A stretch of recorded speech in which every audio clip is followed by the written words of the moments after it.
ലഹരി ഉപയോഗം തടയുന്നതിൽ സർക്കാർ വകുപ്പുകൾക്കൊപ്പം തദ്ദേശ സ്വയംഭരണ സ്ഥാപനങ്ങളും കുടുംബശ്രീ പ്രവർത്തകരും നിർണായക പങ്ക് വഹിക്കണമെന്ന് ജില്ലാ കളക്ടർ ഡോക്ടർ വിനയ് ഗോയൽ പറഞ്ഞു. ലഹരി ഉപയോഗം പ്രതിരോധവും സമൂഹത്തിന്റെ ഉത്തരവാദിത്വവും എന്ന വിഷയത്തിൽ നടത്തിയ ബോധവൽക്കരണ പരിശീലന പരിപാടി ഉദ്ഘാടനം ചെയ്ത് സംസാരിക്കുകയായിരുന്നു കളക്ടർ.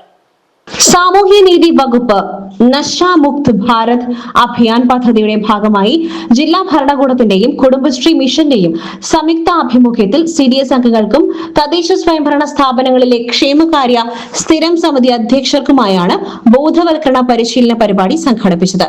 സമൂഹത്തിന്റെ എല്ലാ തലങ്ങളിലുമുള്ള കൂട്ടായ ഇടപെടലിലൂടെയാണ് ലഹരി വിമുക്ത സമൂഹം സാക്ഷാത്കരിക്കാനാവുകയെന്നും അദ്ദേഹം അഭിപ്രായപ്പെട്ടു. മലപ്പുറം സിവിൽ സ്റ്റേഷനിലെ മിനി പ്ലാനിംഗ് ഹാളിൽ നടന്ന പരിപാടിയിൽ ജില്ലാ സാമൂഹ്യനീതി ഓഫീസർ സമീർ മച്ചിങ്ങൽ അധ്യക്ഷത വഹിച്ചു.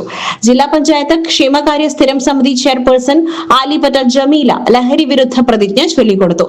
തുടർന്ന് നടന്ന സെഷനിൽ clinical psychologist doctor Rahimuddin behavioural therapy, ലഹരി പ്രതിരോധത്തിൽ തദ്ദേശ സ്വയംഭരണ സ്ഥാപനങ്ങളുടെയും കുടുംബശ്രീ പ്രവർത്തകരുടെയും പങ്ക്, സമൂഹത്തെ ലഹരിയിൽ നിന്നും സംരക്ഷിക്കുന്നതിനുള്ള പ്രായോഗിക ഇടപെടലുകൾ എന്നീ വിഷയങ്ങളിൽ ക്ലാസ് നയിച്ചു.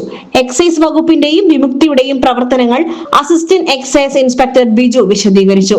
നാർക്കോട്ടിക്സ് ഡിവൈഎസ്പി NOCB, കുടുംബശ്രീ ജില്ലാ mission coordinator B Suresh Kumar, deputy DMO doctor A Shibulal, Manoj Menon, Kudumbashree programme manager Aleena തുടങ്ങിയവർ പങ്കെടുത്തു. SS Gold, Pure Gold. SS Group, Nilambur.